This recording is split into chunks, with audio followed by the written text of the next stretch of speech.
2 years after that fateful night, the changes in the community were profound and far-reaching. The police department had undergone a complete transformation in its approach to community policing.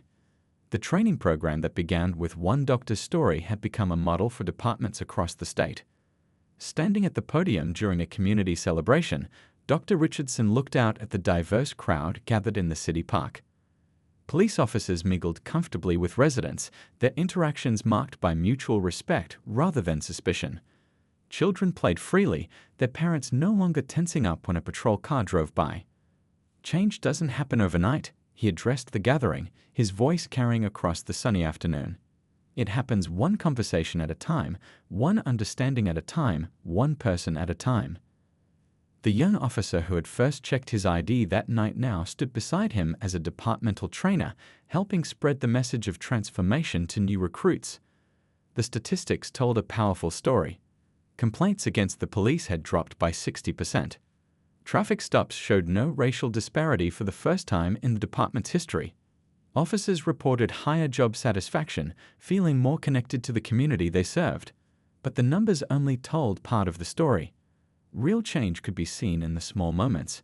An officer stopping to play basketball with kids in the park, elderly residents bringing homemade cookies to the police station, community members feeling comfortable enough to wave at passing patrol cars. The invisible wall of mistrust that had divided the community was slowly crumbling. Dr. Richardson continued his surgical practice, saving lives in the operating room while helping save his community outside of it. His hospital had become a partner in the training program, allowing officers to shadow medical professionals and learn about snap judgments in high-pressure situations. The program helped officers understand how their split-second decisions, like those made by surgeons, could have life-altering consequences. Other cities began sending representatives to learn from their success. The training program was adapted and implemented in police departments across the country. Dr. Richardson's story, which could have been just another headline about racial profiling, instead became a blueprint for positive change. Local schools incorporated elements of the program into their curricula, teaching young people about bias and judgment. Business leaders attended workshops on creating inclusive environments. The ripple effects touched every corner of the community, creating a new standard for how people treated one another. The officers involved in the original incident had become some of the strongest advocates for change. Their personal transformation, from defensiveness to understanding, inspired others to examine their own biases. They shared their story openly, acknowledging their mistakes and showing how growth was possible. Perhaps most importantly, the community had learned to have difficult conversations without falling into accusation and denial. They had learned to listen to each other's experiences, to acknowledge pain without defensiveness, and to work together toward solutions rather than pointing fingers. As Dr. Richardson finished his speech at the community celebration, he looked at his watch. He had another surgery scheduled in an hour. The same dedication that had driven him to excel in medicine now fueled his commitment to community change. His story had become more than just a personal triumph over injustice. It was proof that positive change was possible when people chose understanding over anger, education over retaliation, and hope over hatred. 3 days after the incident, Dr. Richardson stood before a packed conference room at the police academy. The same officers who had handcuffed him sat in the audience, along with the entire department's leadership. Instead of pursuing legal action, he had chosen a different path, one that could create lasting change. "I'm not here to shame anyone," he began, his voice carrying the same calm authority he used in the operating room. "I'm here because we have a chance to turn this incident into something meaningful." The room was silent, every eye fixed on the distinguished surgeon who had chosen education over retribution. He shared his story, not with anger, but with purpose. He described how it felt to save lives during the day, only to be treated like a criminal at night.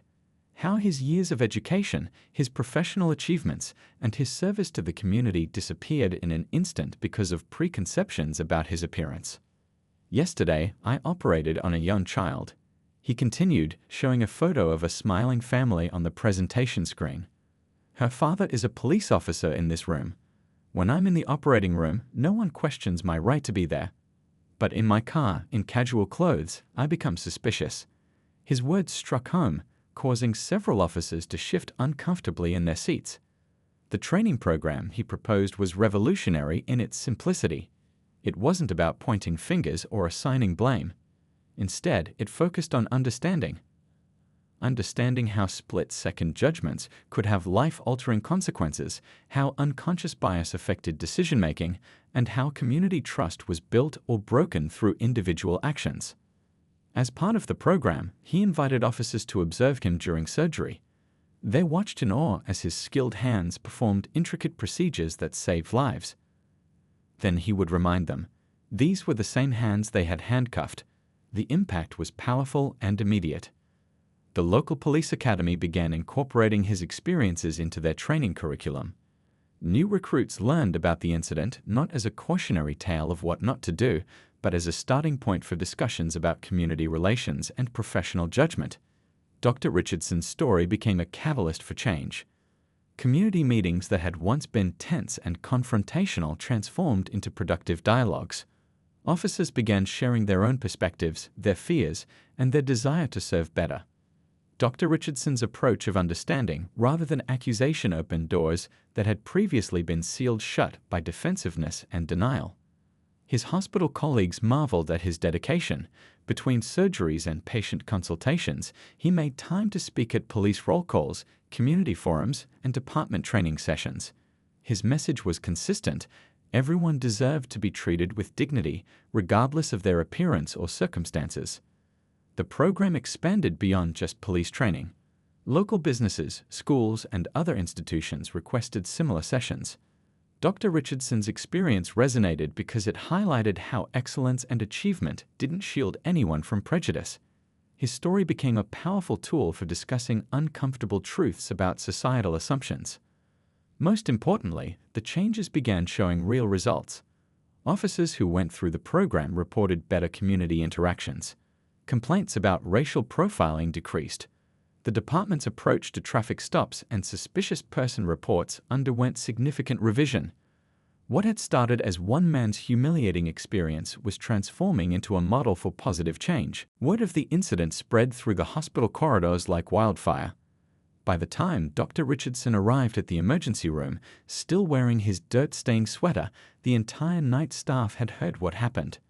They watched in respectful silence as he walked past, his head held high, focused only on the critical patient awaiting his expertise. The chief of police arrived at the hospital himself, having been woken up by numerous calls from concerned citizens. He stood awkwardly in the waiting area, his uniform pristine, his face etched with concern. But Dr. Richardson was already scrubbing in for surgery, his mind focused solely on saving another life. In the operating room, no one mentioned the incident. Dr. Richardson's hands moved with their usual precision, his voice steady as he guided his team through the complex procedure. The only sign of his ordeal was a small scrape on his cheek from being pushed to the ground. His surgical team worked efficiently, inspired by their leader's professionalism in the face of adversity. 4 hours later, as the sun began to rise over the city, Dr. Richardson emerged from surgery. The operation had been successful, another life saved by the hands that had been handcuffed just hours before. The waiting room was unusually full for dawn, packed with hospital staff, community members, and news reporters who had gotten wind of the story. The chief of police had waited all night, determined to address the situation immediately. He approached Dr. Richardson with an official apology prepared, but the surgeon's attention was elsewhere. A young intern was showing him a phone screen. The videos from the previous night had gone viral, sparking intense discussions about racial profiling across social media platforms. "We need to address this systematically," Dr. Richardson said, his voice tired but determined. "An apology is just words. I want to see real change."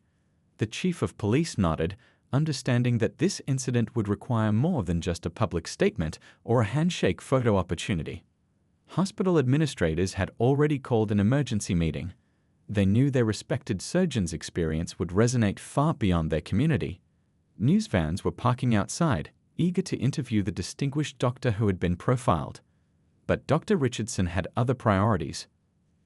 "I have another surgery scheduled in 3 hours," he informed the gathering crowd. Lives don't stop needing saving because of what happened last night. His dedication to his patients, even after such a traumatic experience, moved many to tears.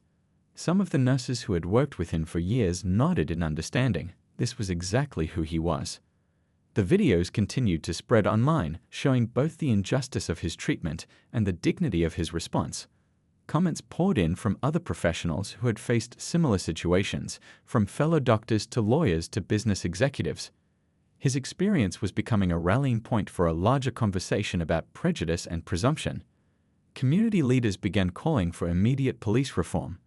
The hospital board offered their full support for any initiatives Dr. Richardson wanted to pursue. But he remained focused on his primary mission, saving lives. He changed into fresh scrubs, reviewed his next patient's charts, and prepared for another surgery. As he walked through the hospital halls, staff members and patients alike watched him with new understanding. He was a man who had faced blatant discrimination just hours ago, yet continued his life-saving work without missing a beat. His response to injustice was not to stop serving his community, but to work even harder for positive change. The youngest officer on the scene, perhaps sensing the growing tension in the air, finally stepped forward to check Dr. Richardson's wallet. His hands trembled slightly as he removed the leather bifold from the back pocket. The crowd held its collective breath, phone still recording as the officer opened it. The first thing he pulled out was the hospital ID badge. The photo showed Dr. Richardson in his white coat, the prestigious hospital's logo clearly visible. Below the photo were his credentials, Chief of Cardiothoracic Surgery. The officer's eyes widened as he read the title, his face draining of color as realization struck. Behind the ID was a folded newspaper clipping from just last week. The headline read, "Local surgeon performs groundbreaking heart operation, saves police officer's child." The article featured a photo of Dr. Richardson in his surgical gear, standing proudly with a smiling family. The officer's hands shook more visibly now as he connected the dots. "Sir," the young officer's voice cracked, Are you the doctor who performed the heart surgery on Officer Baker's daughter last month?" The question hung in the air, heavy with implications. Other officers stepped closer, their aggressive stance melting as recognition dawned on their faces. The nurse who had stopped earlier spoke up again, her voice stronger now. "He's not just any doctor. He's one of the top heart surgeons in the country. He was supposed to be on his way to save another life tonight." Her words carried a sharp edge of accusation, making several officers shift uncomfortably. The lead officer, who had been so aggressive moments before, now looked like he'd seen a ghost. His own father had undergone heart surgery at the same hospital just 6 months ago. He remembered the surgeon who had explained the complicated procedure with patience and compassion. The same surgeon now sat handcuffed on the curb. "Get those cuffs off him immediately," the lead officer ordered, his voice noticeably softer. The young officer fumbled with the keys, his hands still shaking as he released Dr. Richardson. The surgeon stood slowly, rubbing his wrists, his dignity intact despite the ordeal. His phone buzzed again, the hospital still desperately trying to reach him. "I need to take this call," he said calmly, pulling out his phone. "Someone's life depends on it." The officers stepped back, now looking more like scolded schoolchildren than law enforcement officials. The crowd of neighbors had grown larger, their phones capturing every moment of this dramatic revelation. Some were already posting the videos online, sharing the story of how their community's celebrated surgeon had been treated like a criminal until his identity was discovered. One of the officers attempted to stammer out an apology, but Dr. Richardson raised his hand. "Right now, there's a patient who needs me," he said, his voice firm but not unkind. "But tomorrow, we need to have a serious conversation about why this happened and how we can prevent it from happening to someone else who might not have a hospital ID to save them." As he prepared to leave for the hospital, Dr. Richardson looked at the gathered crowd, at the officers who now couldn't meet his gaze, at the phones still recording. This moment of revelation wasn't just about clearing his name, it was a powerful testimony to the prejudices that persisted even against the most accomplished professionals in their field. He straightened his dirty sweater, checked his phone for the patient's details, and headed back to his car. The same officers who had roughly handled him minutes ago now stood aside, heads bowed in shame.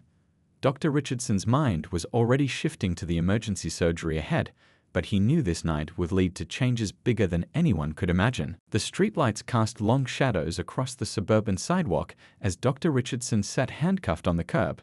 His expensive wool sweater, now dirty from the pavement, did little to protect him from the cold ground.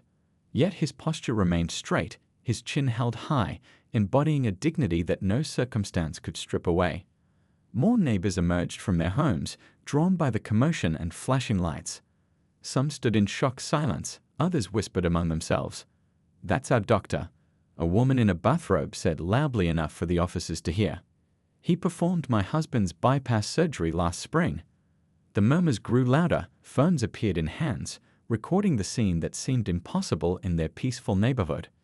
An elderly couple stepped onto their porch, the husband using a walker, one of Dr. Richardson's recent patients. "Officer," the old man called out, his voice shaking with emotion, "that man saved my life 3 months ago. What are you doing?" His wife held his arm, tears visible in her eyes, but the police officers maintained their stern posture, unmoved by the growing chorus of neighborhood voices. Dr. Richardson's phone continued to buzz insistently in his pocket. The hospital needed him. Somewhere in the city, a patient's life hung in the balance, waiting for the skilled hands currently bound behind his back. The thought of that patient gave him strength. He'd faced challenging situations in the operating room. This was just another test of his composure. "Officers," he spoke again, his voice carrying the same calm authority he used in the operating theater, "I understand you're doing your job. But right now, someone needs emergency surgery, and I'm the one they're calling. Please check my identification. Every minute we waste here could cost someone their life." A young officer shifted uncomfortably, glancing at the growing crowd of witnesses. Cell phone cameras captured every moment, every expression, every word. The neighbors' presence had created an audience to this display of injustice, and their collective witness would later prove crucial in demanding change. Through it all, Dr. Richardson maintained his professional demeanor. He didn't raise his voice, didn't show anger, though it burned inside. Instead, he channeled the same patience he used when explaining complex procedures to anxious families. Each word he spoke was measured, each response calculated to de-escalate rather than inflame. A woman in scrubs, a nurse from his hospital, had stopped her car upon recognizing him. She approached the scene cautiously, her hospital ID badge clearly visible. "I can vouch for him," she called out. "He's our chief cardiothoracic surgeon. We have a critical patient waiting." Her presence added another layer of credibility to his identity, though the officers still hesitated to acknowledge their mistake. The night air grew colder, but Dr. Richardson's resolve remained unshaken. He thought about his journey, decades of education, countless surgeries, lives saved, families comforted. None of that mattered in this moment. Yet he knew his response to this situation would speak volumes. His dignity in the face of injustice would become a powerful testament. More cars slowed as they passed, more phones recorded, more voices joined the chorus of protest. The officers began to look increasingly uncertain, shifting their weight from foot to foot, glancing at each other with growing discomfort. Their show of force was becoming a show of prejudice, documented by dozens of witnesses. Throughout the ordeal, Dr. Richardson maintained his composure, a living example of grace under pressure. His patients had always praised his steady hands and calm demeanor in the operating room. Tonight, those same qualities would help him navigate this challenge. He knew that his response to this injustice would echo far beyond this moment, teaching lessons about dignity, resilience, and the ongoing struggle for equality in America. Standing in the harsh glare of police spotlights, Dr. Richardson maintained his composure as the officers approached him with an unnecessary show of force. The lead officer, a stocky man with a tight grip on his flashlight, circled him like a predator sizing up its prey. The beam of light swept across Dr. Richardson's face, temporarily blinding him, but he remained still, his hands clearly visible in the cool night air. "We've had reports of a suspicious vehicle in the area," the officer announced, his tone sharp and accusatory. A dark-colored luxury car involved in a series of break-ins. No specific details were provided, no mention of the exact model, the license plate number, or even a description of the supposed suspect. Just the vague suggestion that an expensive car driven by a black man didn't belong in this neighborhood. Dr. Richardson's phone buzzed again in his pocket, another call from the hospital. He knew every minute delayed could impact a patient's life. "Officer," he began, his voice steady and professional, the same tone he used to calm anxious patients before surgery, "I'd like to show you my identification. My hospital ID is in my wallet, and they're trying to reach me for an emergency surgery. Don't move." Another officer barked, stepping forward aggressively. "Keep your hands where they are." The situation was escalating rapidly, despite Dr. Richardson's calm demeanor. The disconnect between their reaction and his actual status as a respected medical professional would have been almost laughable if it weren't so dangerous. More neighbors had gathered now, their whispers carrying across perfectly manicured lawns. "Isn't that Dr. R?" someone murmured. "The one who saved Mr. Thompson last month." The growing audience seemed to make the officers even more determined to assert their authority, perhaps to save face. When Dr. Richardson slightly shifted his weight, his legs getting tired from standing perfectly still, one officer interpreted this minimal movement as a threat. "He's resisting." The officer shouted, though Dr. Richardson hadn't moved from his spot. In seconds, 3 officers rushed him, forcing him face down onto the cold asphalt. The rough surface scraped his cheek, and he could smell the rubber of recent tire tracks. As they roughly handcuffed him, Dr. Richardson thought about his patient from earlier that day, a young boy whose heart he'd repaired. The child's parents had hugged him with tears of joy, calling him a hero. Now, mere hours later, he was being treated like a common criminal, his medical expertise and humanitarian contributions erased by preconceptions and prejudice.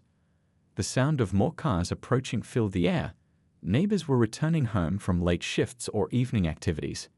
Each new arrival added to the growing crowd of witnesses. Some had their phones out, recording everything. Others were on their phones, presumably calling the police station or the hospital where many knew Dr. Richardson worked. Through it all, he kept his voice level and professional. "Officers, if you check my wallet, you'll find my hospital ID. I'm a cardiothoracic surgeon, and I'm being called in for an emergency. Please, someone's life could depend on this." But his rational words seemed to bounce off an invisible wall of predetermined judgment. The irony wasn't lost on him. His hands, which had delicately repaired countless hearts, were now bound behind his back. The same fingers that had saved lives, including those of several police officers' family members, were being treated as a threat. His years of education, his countless hours of service to the community, his professional achievements, none of it mattered in this moment. As he sat on the curb, the cold seeping through his clothes, Dr. Richardson maintained his dignity. He knew that how he handled this moment could have ripple effects far beyond this single incident.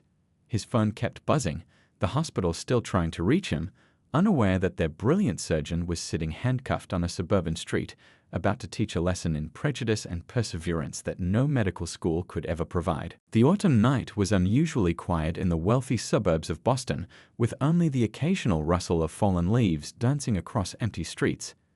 A sleek, midnight blue BMW rolled smoothly along Cedar Avenue, its driver exhausted but satisfied after performing a successful emergency heart surgery that had lasted over 6 hours. Dr. Richardson, one of the country's most respected cardiothoracic surgeons, had changed out of his hospital scrubs into comfortable weekend wear, a simple gray sweater and dark jeans. His medical bag sat in the passenger seat, containing the tools of his trade and remnants of the day's intense work. The clock on his dashboard read 11:42 p.m., and his thoughts drifted to the hot shower and warm bed awaiting him at home. The peaceful drive was suddenly interrupted by flashing red and blue lights in his rearview mirror. Dr. Richardson checked his speedometer. He was going exactly the speed limit. His turn signals had been used properly, and his license plate was current. Nevertheless, he did what every black parent had taught their child. He took a deep breath, turned on the interior lights, and placed both hands clearly visible on the steering wheel at 10 and 2 o'clock. 2 police cruisers pulled up behind him, an unusual show of force for a routine traffic stop. Through his side mirror, he watched as 4 officers emerged from their vehicles, hands hovering near their weapons. His heart rate quickened, but his surgeon's training kept him outwardly calm. 25 years of saving lives, including those of several police officers, hadn't changed how some people saw him at first glance.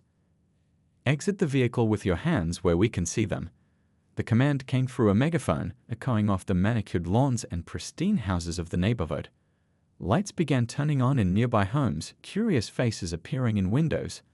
Dr. Richardson's mind raced through his options, his medical training kicking in, assess the situation, remain calm, make no sudden movements. "Sir, exit the vehicle now." The command came again, more forceful this time. Dr. Richardson spoke clearly and calmly through his open window. "Officers, I'm going to slowly open my door. My seatbelt is still fastened, and I'll need to undo it first. I'm letting you know each movement I'm about to make." As he carefully followed police instructions, his phone buzzed. The hospital was calling. Another emergency case had just come in, and they needed their best surgeon. The irony of the situation wasn't lost on him. In a few hours, he might be operating on someone's loved one, maybe even a police officer's family member, yet here he was, being treated like a criminal. The cool night air hit his face as he stepped out of his car, hands raised above his head. The crisp autumn breeze carried the scent of fallen leaves and pumpkin spice from a nearby cafe, creating a surreal contrast to the tense situation unfolding. In his mind, he was already composing the lesson he would eventually teach about this moment, not out of bitterness, but out of hope for change. Neighbors had begun to gather on their porches, some holding up phones to record the scene. In their eyes, he could see a mix of concern, confusion, and dawning recognition. He was their doctor, their neighbor, the man who had saved countless lives in their community. Yet tonight, under the harsh glare of police spotlights, he was just another black man being pulled over without cause. The night was about to take an unexpected turn, one that would transform not just his life, but the entire community's approach to law enforcement.